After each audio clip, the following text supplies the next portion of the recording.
Ya, selamat sore semuanya.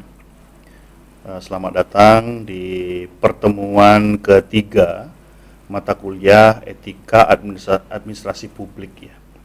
Nah, saya ucapkan selamat datang kembali ya untuk mendapatkan pelajaran ya dalam video kali ini. Nah, dalam pertemuan ketiga ini kita akan belajar menggunakan video ya. Untuk pertemuan ketiga yaitu. Nah, kalau kita memahami ya dalam konsep moralitas melalui beberapa teori dan aliran-aliran utama ya dalam etika. Nah, ini seringkali kita memang dihadapkan ya pada situasi yang mungkin membingungkan ya dalam layanan publik ya, di mana kita harus memilih yang mana tindakan yang baik ya, ini berbeda ya, tindakan baik kemudian tindakan yang benar itu berbeda ya, dan dampaknya juga akan berbeda ketika kita melakukan layanan, serta apa yang seharusnya kita lakukan ya dalam konsep layanan publik itu. Nah, tadi ketika kita melaksanakan tindakan yang baik, bisa saja tindakan kita ya dalam SOP itu belum tentu benar ya. Nah, sehingga kita harus pahami betul tindakan yang mana baik, tindakan yang mana yang benar sesuai dengan aturan, tindakan yang seharusnya kita lakukan. Nah, ini merupakan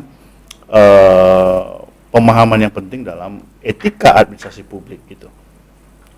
Nah, rekan-rekan semuanya, ketika kita memahami fondasi etika ya, kita harus memahami fondasi etika kan begitu ya.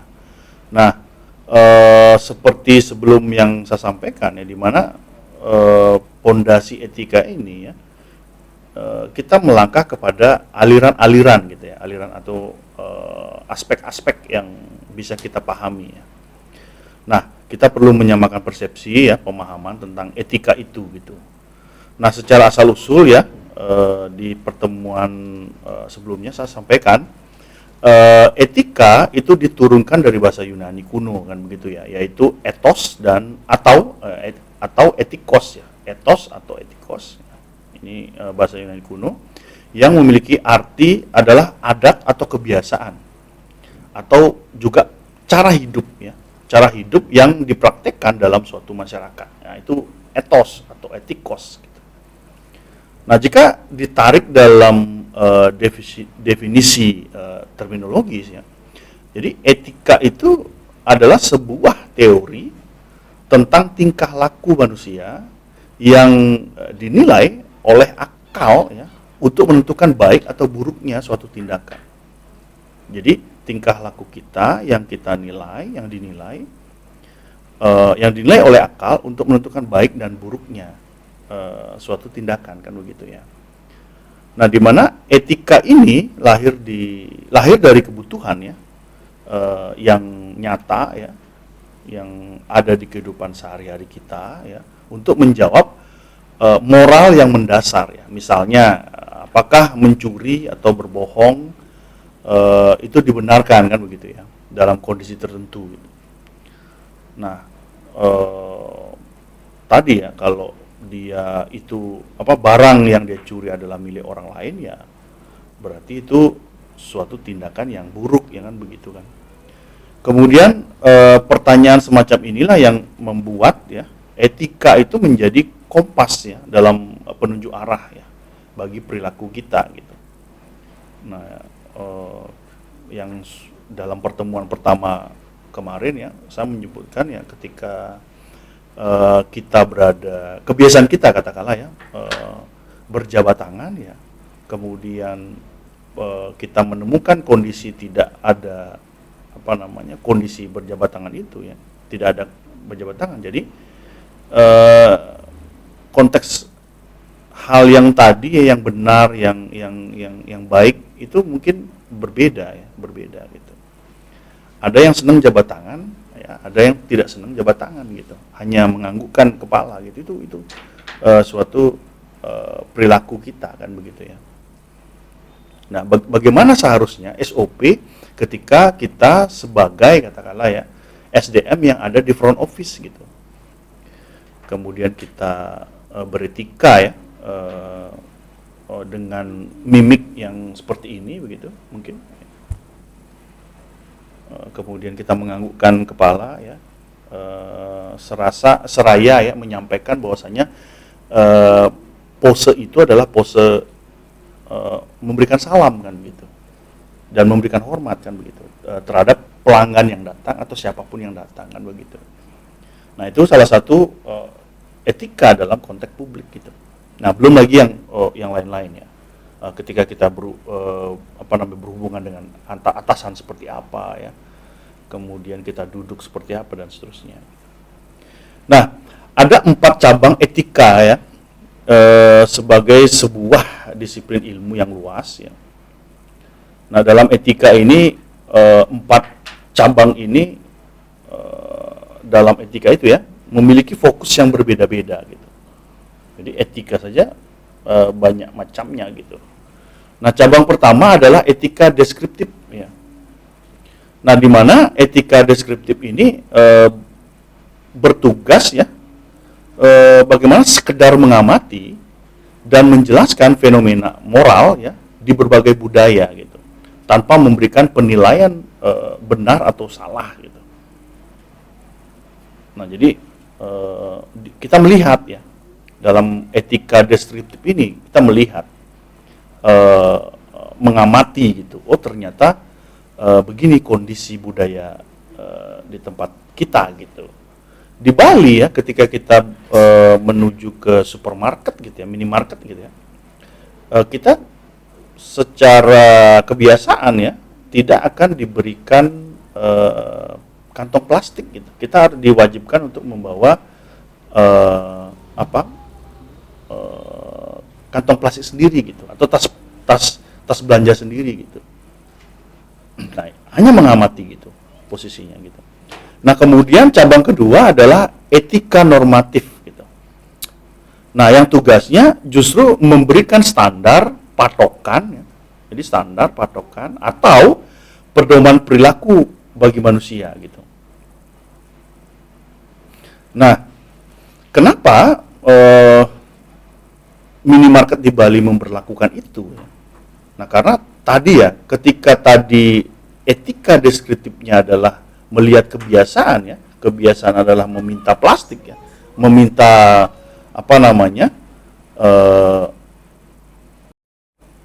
meminta katakanlah ya, meminta kantong plastik ya. Nah dirilis dengan etika normatif gitu. Nah di mana etika normatif itu tadi ya memberikan standar ya, patokan atau pedoman perilaku bagi manusia tadi.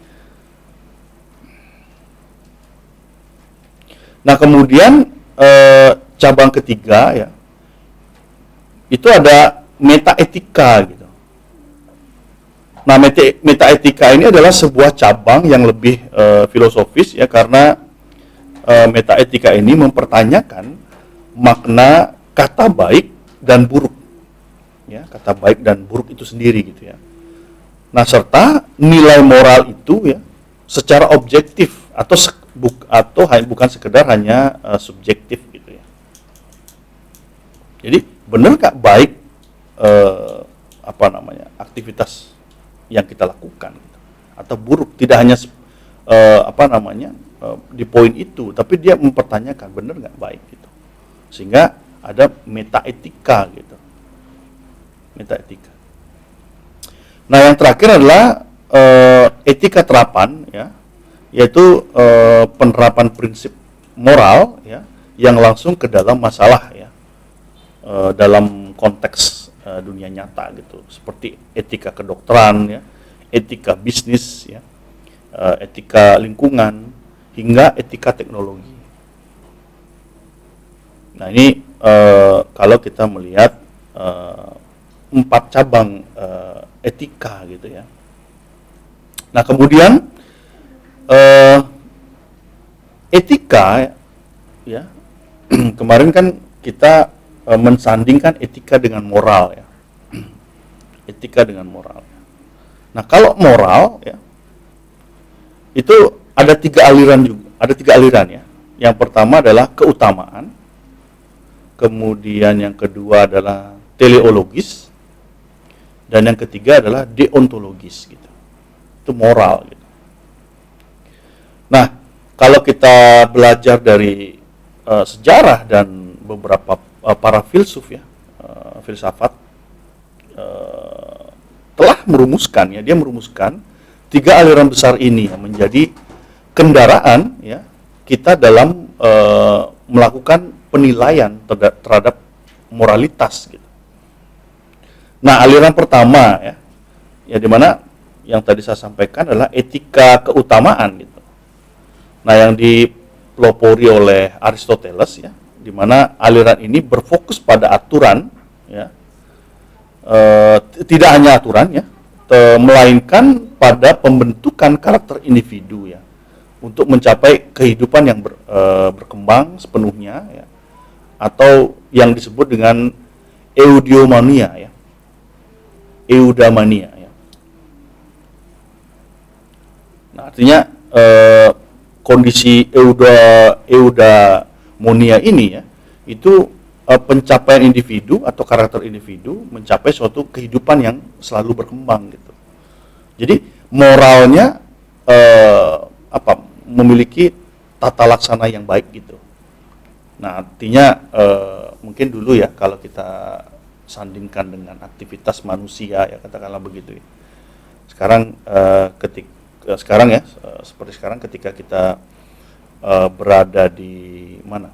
Berada di lingkungan yang lebih resmi ya, kita punya moralitas ya terhadap aktivitas kita ya. Tadi ya, berpakaian yang rapi ya, kemudian mandi berpakaian rapi ya, menyisir rambut dan seterusnya gitu. Tapi dulu mungkin tidak ada benda-benda itu ya. Mungkin dulu bajunya lusuh ya, mandinya di sungai dan seterusnya. Nah, ini kan kembali kepada konteks moral kita ya. Nah, Aristoteles mengajarkan konsep jalan tengah ya. Nah, di mana sikap yang baik selalu berada di keseimbangan antara 2 sikap yang ekstrim ya, seperti antara keberanian yang berada di antara kepengecutan gitu ya, atau kecerobohan gitu. Nah, dia mengajarkan konsep jalan tengah tadi gitu, antara tadi ya 2 keberanian dengan tidak berani atau pengecut ya. Jadi dia berada di tengah-tengah secara moral seperti itu gitu. Nah, kemudian aliran kedua ya, ini sering disebut dengan etika teleologis ya, atau konsekuensialisme ya. Jadi ada konsekuensinya ya. Nah, di mana tokoh utamanya adalah Jeremy Bentham ya dan John Stuart Mill. Jadi Jeremy dan Jones ini ya itu menyampaikan ya berbeda dengan aliran sebelumnya gitu. Nah, di mana aliran ini murni ya, menilai benar salahnya tindakan yang dilakukan ya, berdasarkan hasil dari konsekuensi yang dilakukan secara akhir gitu. Nah, katakanlah tadi kita mencuri ya, Nah, konsekuensinya adalah tadi kita digebuki warga, kemudian dimasukkan penjara, itu konsekuensinya gitu. Jadi secara teleologis ya, dia menyampaikan konteksnya adalah murni ya, menilai benar salahnya dari tindakan yang dilakukan. Nah, di mana prinsip utama ya yang mereka lakukan ya, antara Jeremy dan John ini ya, itu pada saat itu dikenal sebagai utilitarianisme ya. Jadi utilitarianisme ini menyatakan bahwa tindakan yang paling bermoral adalah tindakan yang mampu menghasilkan kebahagiaan terbesar gitu dari jumlah orang yang paling banyak gitu. Jadi eh, kegiatan besar yang kita lakukan kepada halayak umum banyak, ya, ini akan berdampak, ya, terhadap keuntungan masyarakat secara umum gitu, sehingga utilitarianisme, ya. Jadi tadi konsekuensinya akan menjadi berdampak kepada masyarakat besar gitu. Nah, kalau dalam konteks kebijakan publik, administrasi publik, ini sangat dipentingkan itu. Nah, yang ketiga adalah deontologis, ya, etika deontologis yang digagas oleh Immanuel Kant, ya. Nah, di mana aliran ini merupakan kebalikan, ya,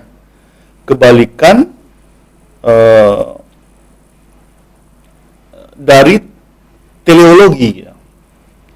Nah, karena menilai tindakan berdasarkan kewajiban, ya, dan niat yang murni sama sekali tanpa memperdulikan apapun konsekuensinya. Jadi karena menilai tindakannya berdasarkan kewajiban gitu, dan niat yang murni, ya, sama sekali tanpa memperdulikan apapun konsekuensinya gitu. Nah, bagi Kant, ya, karena tadi disampaikan begitu oleh Jeremy dan John, ya. Nah, bagi Kant, sebuah tindakan dianggap benar jika sesuai dengan prinsip universal, ya, yang berlaku dan selalu memperlakukan manusia sebagai tujuan, ya, bukan sebagai alat gitu. Jadi menurut pandangan deontologi, ya, pandangan deontologi konteks ini, ya, menurut Kant, ya, itu tindakan sepertinya seperti berbohong gitu, akan selalu dinilai salah, ya, secara moral gitu. Jadi tindakan seperti berbohong tadi akan selalu salah, ya, ada nilai salah, ya, secara moral gitu. Meskipun niatnya adalah untuk kebaikan atau penyelamatan orang gitu. Nah, ini dua sisi yang berbeda. Kalau dari pandangan deontologi, ya, berbohong itu, ya, bisa saja, ya, maksudnya apa gitu. Kalau secara moral salah, ya, secara moral, dari kacamata moral itu salah gitu. Nah, meskipun niatnya adalah kebaikan, kan begitu, ya. Itu kalau menurut Immanuel Kant, kan begitu, ya. Nah, kalau kita melihat etika versus hukum, ya, dan bagaimana prakteknya di dunia nyata, kan begitu, ya. Nah, semua teori, ya, yang kita bahas tadi, ya, bukanlah sekedar konteks kita menghafal, kan begitu, ya, tetapi melainkan bagaimana kita mempraktekkan, ya, setiap hari saat bekerja, ya, bersosialisasi atau bersekolah, ya, kemudian berinteraksi di masyarakat, ya. Tetapi kita harus ingat, ya, bahwa etika itu berbeda dengan hukum gitu. Jadi sekali lagi, etika berbeda dengan hukum. Tadi katakanlah etikanya adalah kita harus hadir jam 8 pagi gitu. Harus menggunakan pakaian yang rapi, itu etikanya itu. Kan begitu, ya. Berbeda dengan hukumnya gitu. Nah, kalau hukum itu mengatur tindakan secara resmi gitu. Hukum ini bersifat memaksa, kan begitu, ya. Kemudian ada sanksinya, ya, ketika kita salah, ya, menerapkan tadi, ya, sesuatu yang ditentukan gitu.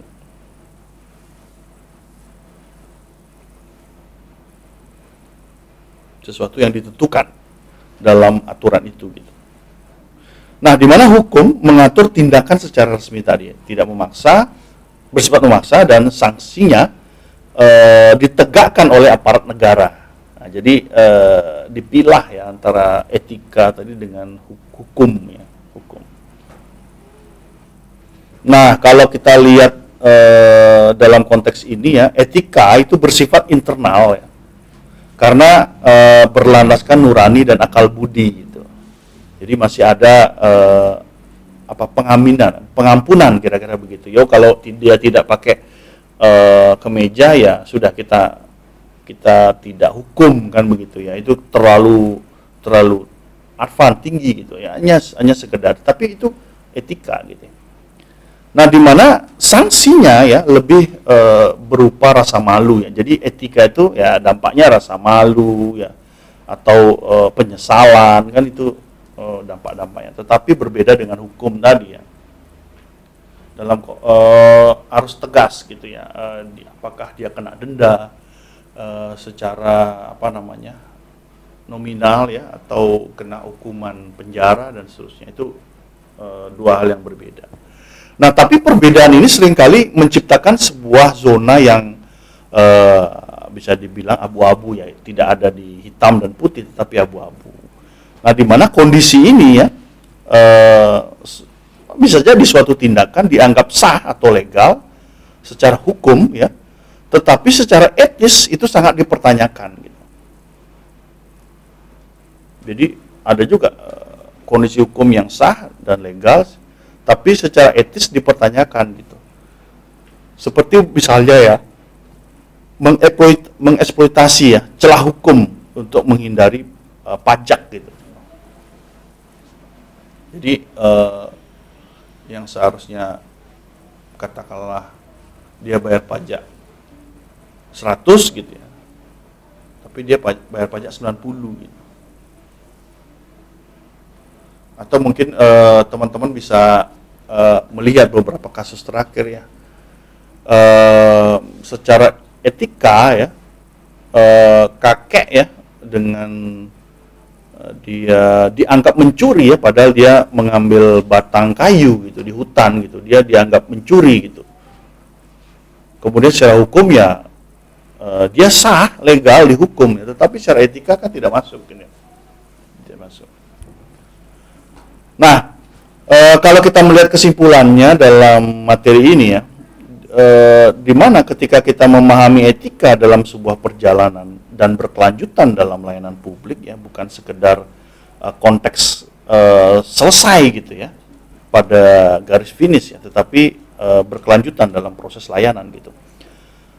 Kemudian juga dengan berbekal pemahaman mengenai aliran keutamaan, kemudian teleologi dan deontologi ya, ini kita jauh lebih siap menghadapi berbagai dilema ya dalam konteks moral kehidupan kita, apalagi ketika kita melaksanakan layanan publik ya.